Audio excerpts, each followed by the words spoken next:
Good morning. Welcome back to Nita Keeping It Raw. I can't seem to get any sleep. I went to sleep and I keep getting all these text messages from the same person, one after the other, after the other, after the other, after the other. You know, Sometimes we have to uh, back out of things in life that's no good for us. And I ask you all to forgive how I look and how I sound because I've been trying to get some sleep and my sleep has been hindered and I need my rest.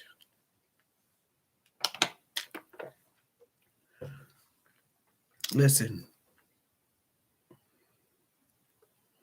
I ran across a person that I used to go to high school with in 2000 and I guess I'll say 2010, the end of 10 or 11 or something like that. The end of 10 or 11 or something like that. So me and this person, we was real cool in high school. And, we were just like high school sweethearts. If you saw, we were just tight. But time brings on a change for everyone, supposedly. And, when our paths crossed, I had asked, you know, what's going on with you? How you been doing? This, that, or the other. You single, you married, or what? And he said he was married, but he was going through a divorce. And so, because I don't do that anymore. I did that when I was younger.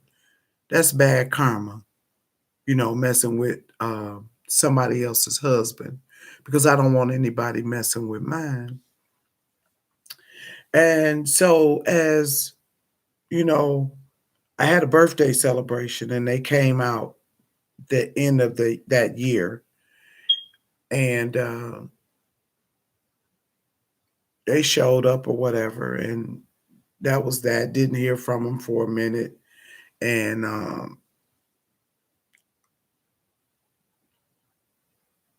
then after that, a few months later, we started talking, and he was saying all the right things, you know, uh, and so I kept asking during the conversation, "What about your divorce? We're not trying to start anything, and you're not divorced yet." "Oh no, it's coming up. It's coming up." Well, that was a lie. Uh, but he did finally get a divorce because I wasn't going to have it any other way.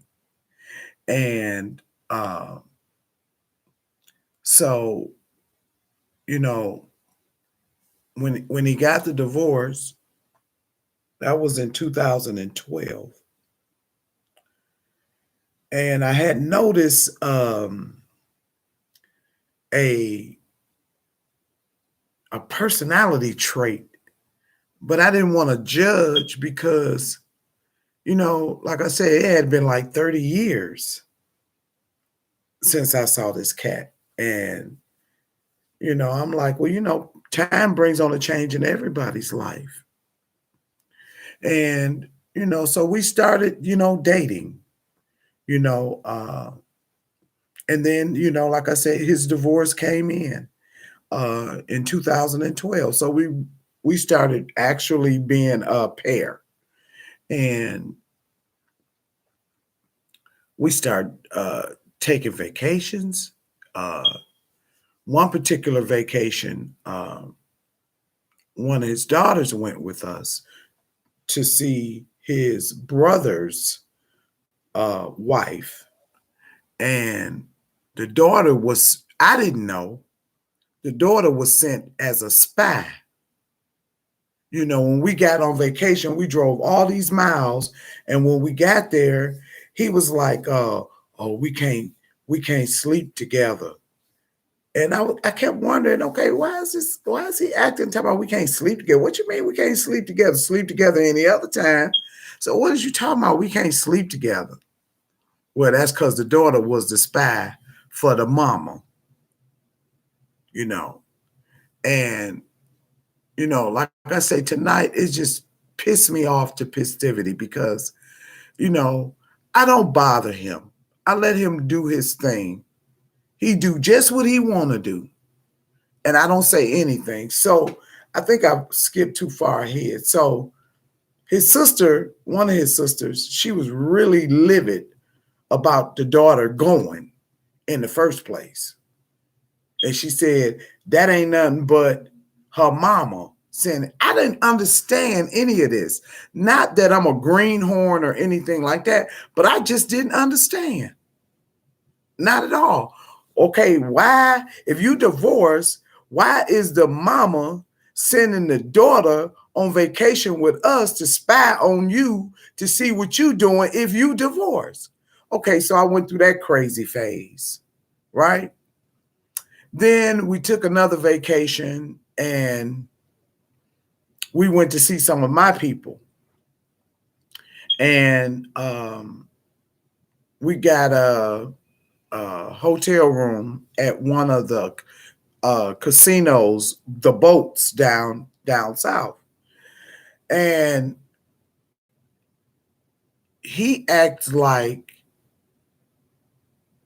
he was acting very erratic. And I was wondering, okay, what's wrong with him? And then he started vandalizing the room, uh, which was not in my name. It was just so many different things. And, like if I'm in the trenches with anyone that I'm dating, you know, or you my man, or we a pair, I'm your ride or die. I'm gonna be there with you in good times and in bad times. Now, I say this, he may beg to differ because see, now you done woke me up with all this foolishness. I'm trying to sleep. I'm trying to get me my rest I need. And now you done woke me up with all this foolishness. So I found myself being really a trick. That's what I found. I found myself being a trick, you know, uh, for love. So I had went to, uh, everybody kept telling me, all my friends, and they were like, it's something about him. It's something about him. And I'm like, okay, don't judge anybody.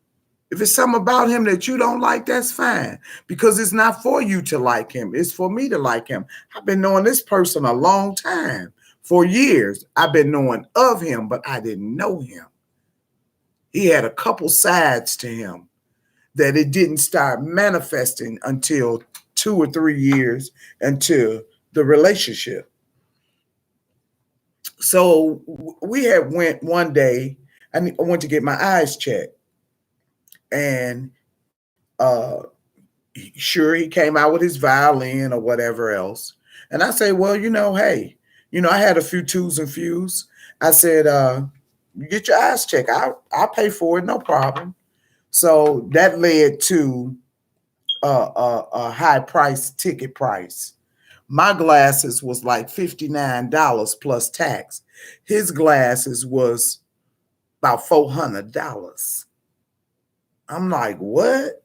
So then I found myself, see, all this text messaging and all this stuff tonight just brought out old wounds that has been buried in me. And I'm just letting it go and I'm letting it rip. So I went in a check and go and I paid a bill there. People do that, And he said he had one. So I say, well, I'll hook you up and pay yours off. You know how check and go when you get the max. That's like $675. And so he had 3 of them. 3. So, being that this my new boo, I went on and took care of that, right? So as time went on, my mom, her health was failing, and he was there for that for me, and I respected him for that. And to my mom asked the pop-up question, because that's the type of person she was. She asked the question, what do you want with my daughter? And if I can remember, I think he said, I love her. My mom just looked, and that was the end of that. And then he went outside or whatever. But, it's just so much water under the bridge with this individual. And I am who I am. I am Nita, and I am keeping it raw. And I'm going to tell on you, and I'm going to tell on me. I am not above and beyond anything. So we were going to NA meetings, right? I started going to the meetings when I met him because that's what he liked to do.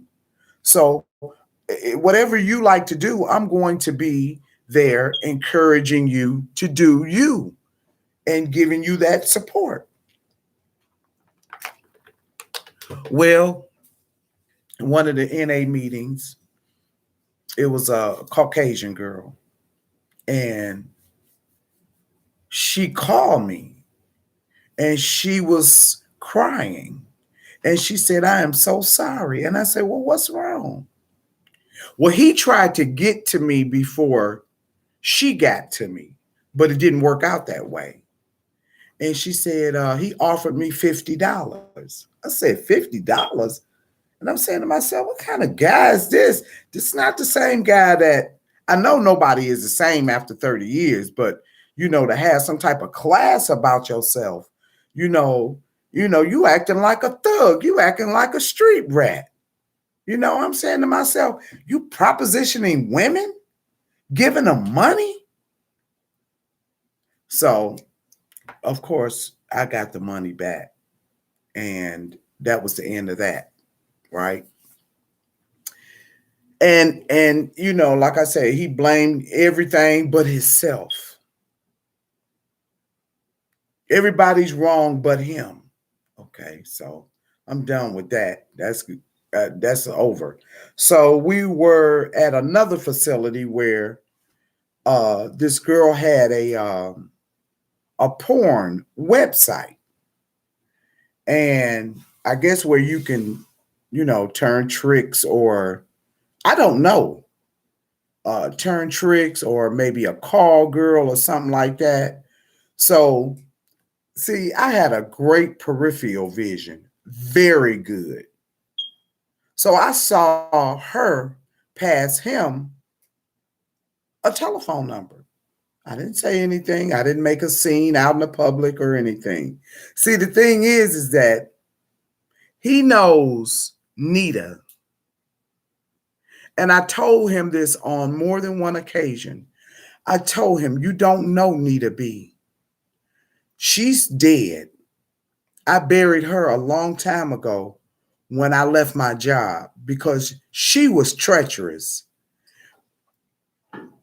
And nevertheless,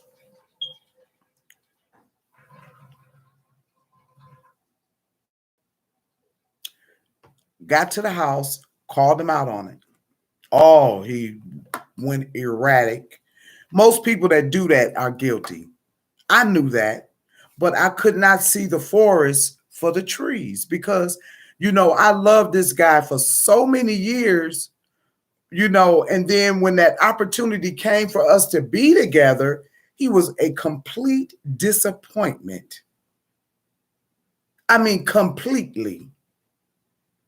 From everyone that I met and knew in his family, told me to leave him alone because that ex-wife and him, they like connected to the hip, and they wasn't never gonna stop seeing one another. I didn't believe it. I'm a heck of a woman.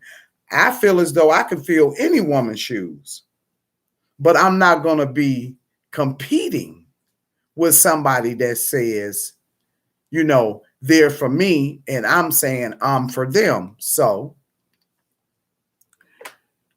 that went on. My mother was getting sicker and sicker, and he was there. And I appreciated that.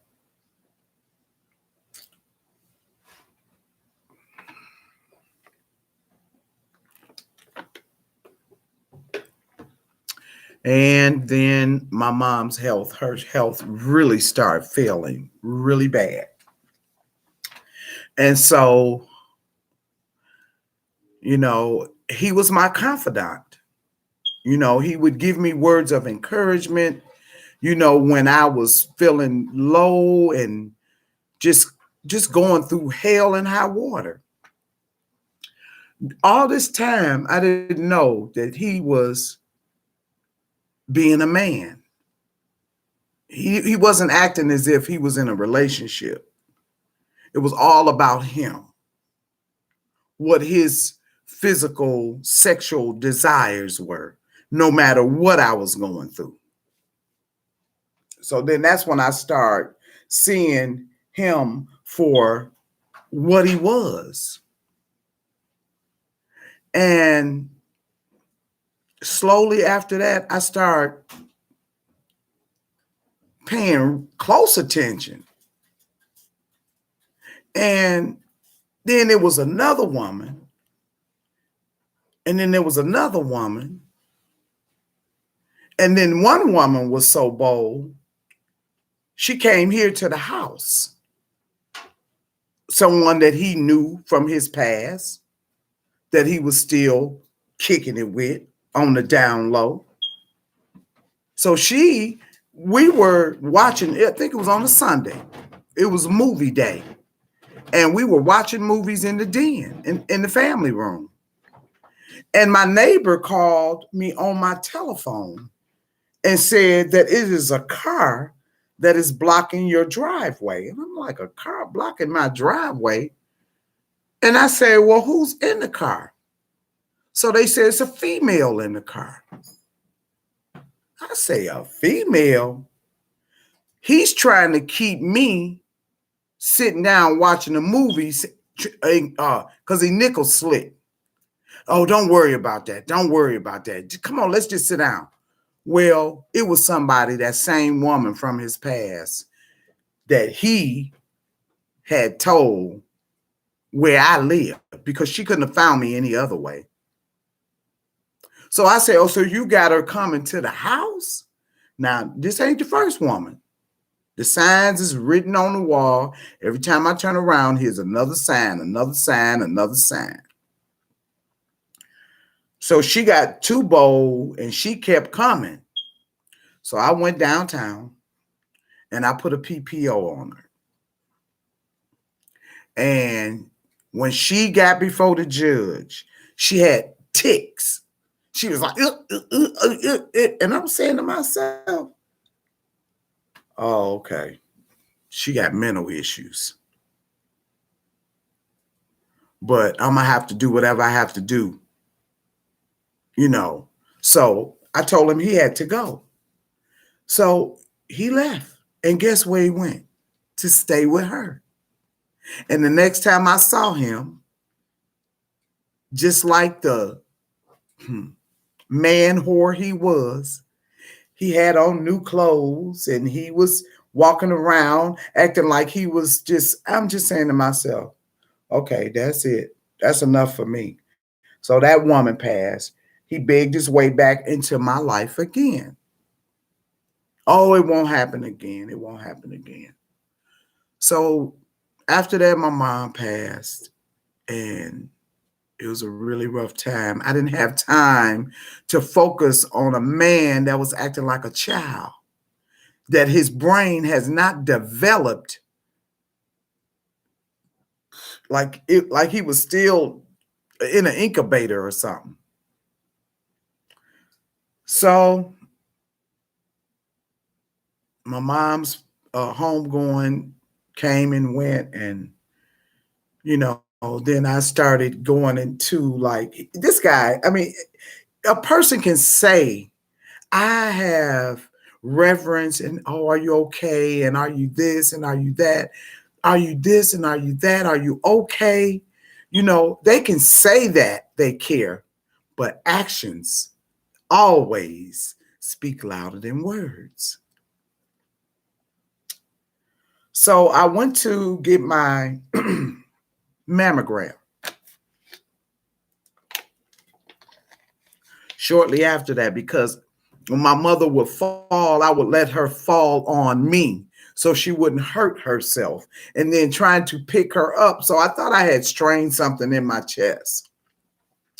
And I went and got a mammogram, and they said they saw something. And I'm like, oh my God, I can't deal with this. I can't do this. So after they said they saw something, I went and got a second opinion. And then I went and got another opinion. And so when I found out later that it was just breast milk, but Henry Ford said that I had cancer. But I knew I didn't, but they said I did. And he was sitting there right with me. And it wasn't like I had someone, a partner, to say, okay, well, before we jump haste, let's just think about this. And he like, so I didn't have that support. So that his sister, God rest her soul, she stood by my side with his nephew. And she never left my side while I was going through that ordeal. I really don't like talking about it, but tonight it's just bringing all this stuff up out of me. And I'm just like, I can't sleep. You blowing up my phone. I got 29 text messages tonight in one night. Enough already. Right? So let me jump back instead of jumping forward, because if I jump on right now at this instant, then I won't tell you the whole story. So I had the surgery. I stayed in the hospital overnight. I was doing so well, they sent me home the next day. Now, what I'm about to say, I want you all to tell me what you think. So I got tubes in my chest. I've lost a body part. I'm hurt. I'm sad. I'm depressed. I'm mad because this happened to me. And 2 nights, I had to sleep in a chair 8 months before I could lie down in a bed. The second night out of the hospital, he came from upstairs, got in my face,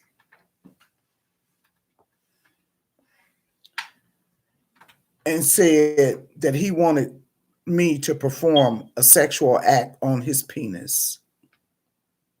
Yes. Yes. So I got tubes in me. I can't move. I'm in a chair. And he was so proud of himself that he had the advantage over me to think that he was going to dog me in the stage that my physical body and mental body was in. He just knew that that was going to work. No, it didn't. I got videos right now in my phone with me fighting him with a tube in my chest. Yes, I do. So I asked him, I said, please stop. I said, I don't feel good. I just got out the hospital. They didn't remove my breast. I got tubes in my chest. Oh, he just gonna force it in my face. Oh, yes. He got a lot of karma coming back to him, which he don't think he's done no wrong to me. So I got up and I started wailing on his ass at 3 o'clock in the morning to get him off of me.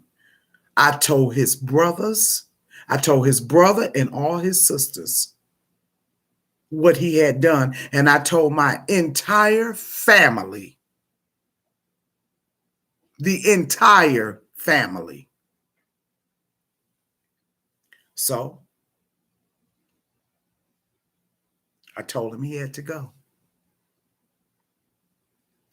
No, I'm not going to bother you. I'm not going to bother you.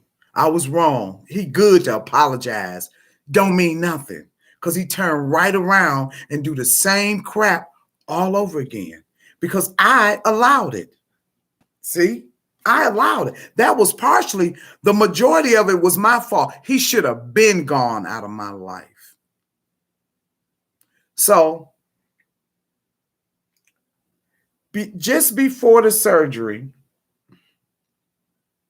the Wayne County Sheriff had given me some baseball tickets for opening day for the Tigers. I'm telling you, it's embarrassing, but I got to tell the truth. I got to tell the truth. So this is how nickel slick he want to be, right? So he said, well, it was supposed to have been me, him, his youngest son, his youngest daughter.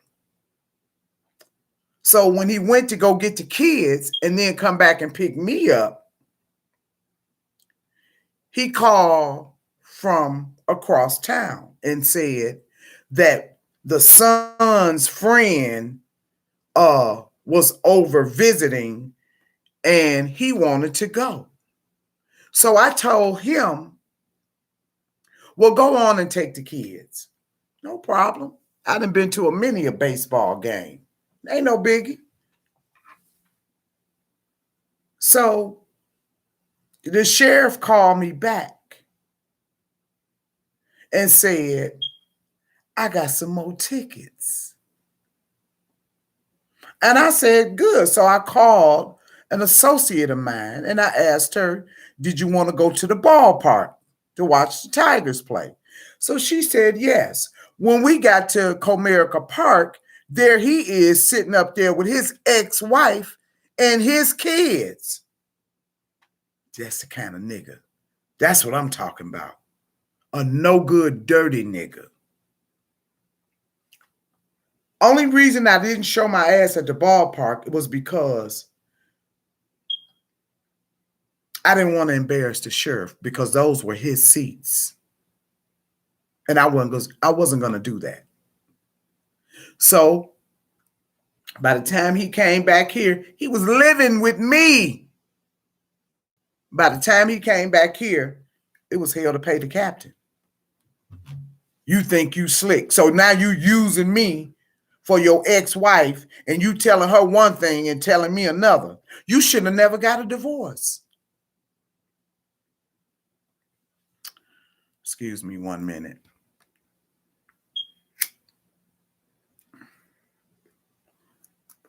You shouldn't have never got a divorce. You only lying to yourself. So we're going to fast forward to after my surgery. So I knew it wasn't working. So I had his brother, good people. His one of his childhood friends, he called his brother. I don't care for him. I had made a dinner for his brother that came into town. And I set it out. And the brother appreciated it. But the friend, he tried to kiss me. So I'm sitting back watching everything. So this is what y'all do. Y'all share women. No, nobody. You're not sharing me with nobody.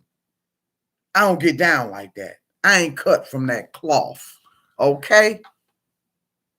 That ain't my MO. So after the surgery, and I felt like kind of like Nothing was the same anymore. So I started seeking to talk to somebody to get the help that I needed so I could be healthy. And I got up and I made his I had put some coffee on because I knew he had to go to work. And I made breakfast, his lunch for work. And he put his phone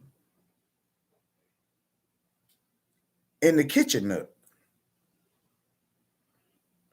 And he was running late because the job is not around the corner. So he had to go a minute. So he running late. So he leaves the phone, right? So first thing I'm thinking, I'm not thinking to go in the phone.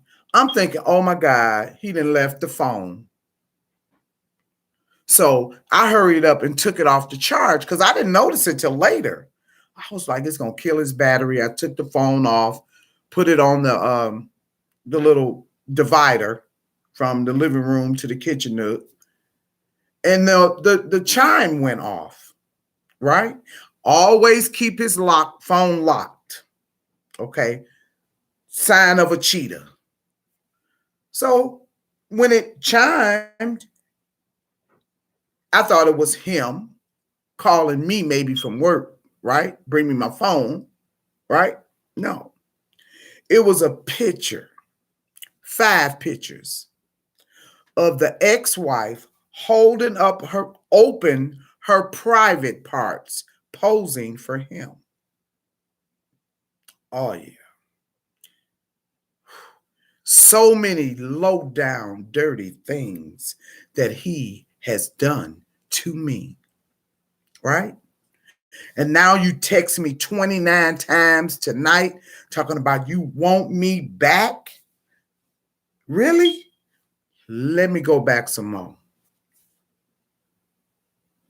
So I went and got all the pictures printed, drove all the way to his job,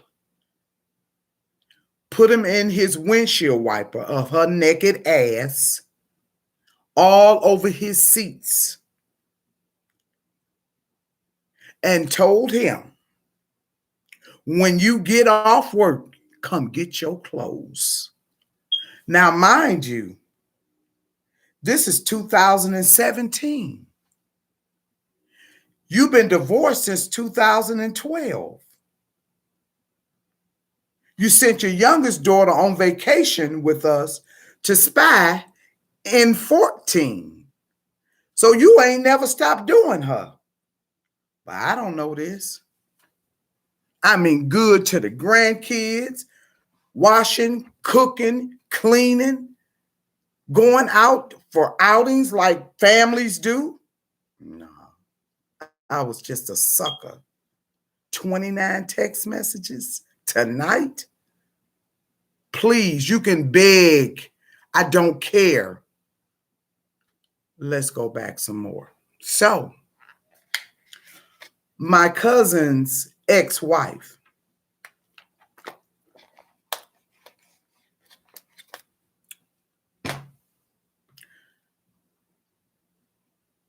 they was in a motel together. She was driving his car. She took him to get colonoscopies, but she was my friend too, as well as my cousin through marriage of my cousin. Then one day I got up and I went to the gas station. I went and played me some lottery. It was after that. So who I catch him with? A trick Caucasian girl. You know how a deer's eyes when it hit headlights? I wasn't expecting to see him, but yet he's steady trying to say, I want you. I want to get back together. I want to do this. And you're doing all the wrong things because you got ants in your pants. You got to hit it because just in case it stopped working, you got to get it in where you fit in. I ain't got time for that. I thank God that he protected me when I was in that chaos and confusion. I do. I thank him. So, by him not, staying in different places, boarding houses, rooms here, rooms there, called me up one day. How you doing? This is before I blocked the number. Doing good. Oh, okay. I was wondering if you knew of any places that was available. I said, I don't know. I could look into it. You still asking for favors. All the mud you done slung in my face. Oh, yes. And here I go. Captain Saver, ho. Literally. So I put my name out there on the line as a reference so he can get his own place.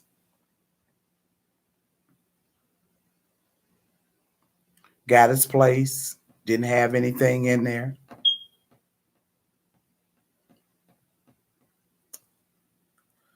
So,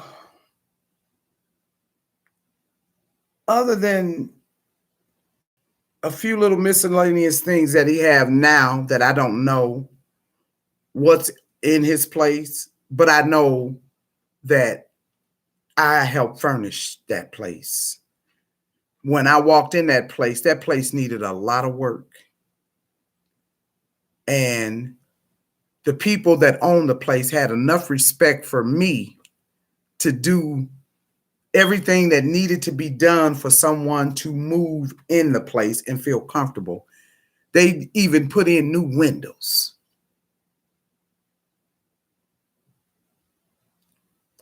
But he kept slanging mud in my face.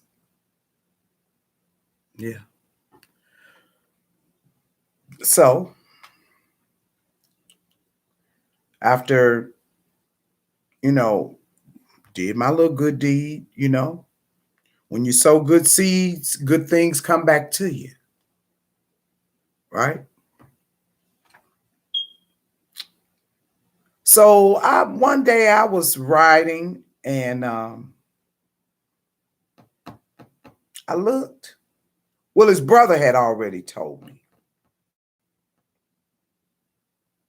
He said, yeah, I wouldn't be surprised if the ex-wife be moving in there in a minute. I said, bet not. Not for me to see. I couldn't do nobody like he did me. How can you have somebody to put their name out there, help you to get a place, and the same person that broke y'all up, they ain't never really been broke up, but the same person that those nude pictures in your phone is the same person you had in your house, eating off the table that I gave you and the chairs that I gave you to sit in, and the flatware and the plates and the spoons and the knives and the glasses and the bowls, the rugs, walking on the rugs that I provided. More mud in my face. Okay. I'm not glutton for punishment. So call me up. Hey, how you doing? I'm saying to myself, it's getting good to him. It's really getting good to him. My stomach is rubbing against my ribs. I'm so hungry. Well, get them whores that you messing with to fix you something to eat. I'll pay for it. Okay, I'll sell you a dinner too for $20.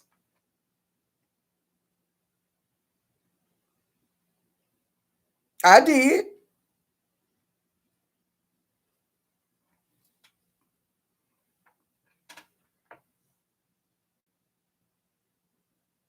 You know, I often, well, I ain't been all bad. You were. Let me tell you something. Out of every man in my life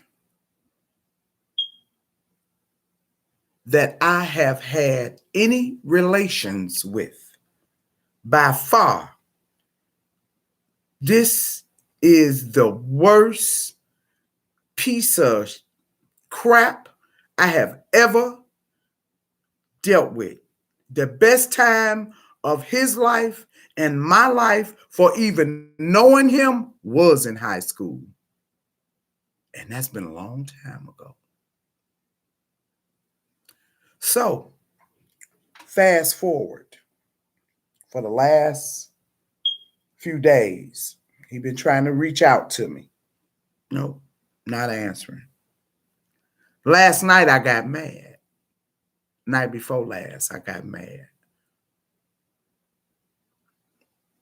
My baby used my car to go to work. She's a new driver.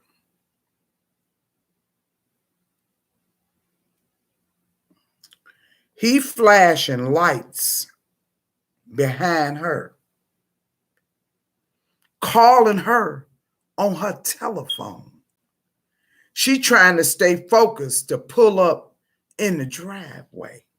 Oh, so now you finna start harassing my child to get to me? Because I won't talk to you? Oh, you can pump your brakes because I'm finna stop that right now. I'm finna put some paper on you. That's what I'm gonna do. The same thing I did for that woman that you was messing around with. I put some paper on her. You getting ready to get some on you. I don't want you 100 feet near me. So tonight, I'm up 1 o'clock in the morning. 29 text messages from the same person, just over and over and over, begging me to forgive him for messing up. But check this out. Here's the kicker. Last week, he had his ex-wife with him, spent 2 nights with him. And then the next week, you want me to forgive you.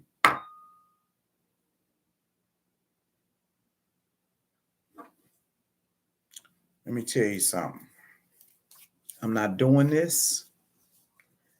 And I've been real kind. But I have told him, and everybody that knows Nita B, they know that he has skated thus far. Yes, he has. He has gotten pass after pass after pass. But right now, when you text me 29 times in one night, I can't deal with that. You messing with my sleep. I need my rest. So I decided to get up and vlog about it.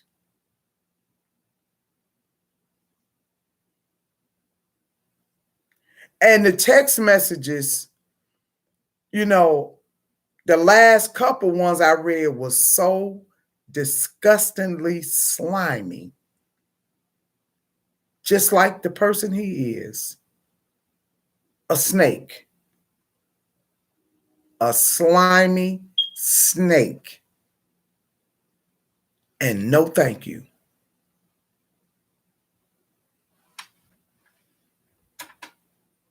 I'm not going through this. I'm not dealing with this. This is insanity. I can't sleep because you think you in love with me? How can you be in love with me? I don't want you to be in love with me. You in love with too many women for me. You shouldn't have never got a divorce. I'm not going to say it was a waste of my time, because boy, oh boy, did I learn. I learned a whole lot. But as far as harassing my baby, no, that ain't finna go down. What I really want, I want you to leave the state of Michigan and never come back. You done slung mud in my face for too many years. And I'm good. But as far as you just don't know. Don't mess with my children. You following my children when they get off work, you going to their jobs. I'm not having that. Your ass is going to end up somewhere where you don't want to be. And that's in jail messing with me. That's where you're going to be. So I'm letting you know. Don't text me. You don't like Nita keeping it raw? Unsubscribe and keep it moving. You're not going to dictate to me on what I can talk about on my YouTube page. Oh, I got a text message in. Yeah, and what time is it? Boy, you know, get a life. Go back to work. Go back to work. You've been off work too long. Move. Get out the way. Because you are no longer a stumbling block. And I will not allow you to block my blessings anymore.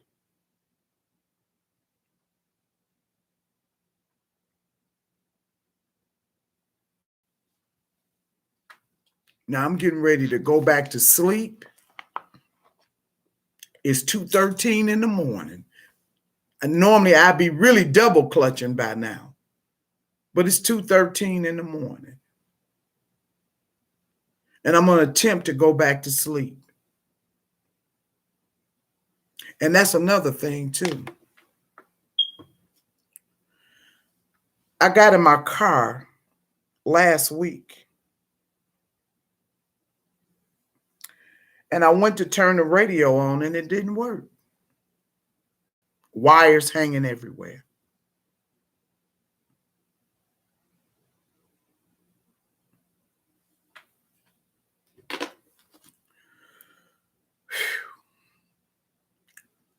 When they say we reap what we sow and karma, you got it coming. You got it coming real heavy to you. And it ain't going to come from me. It's going to come from the universe. You got it coming. Everything you did to me is already done to you. And you're going to get it 10 times. 10 times.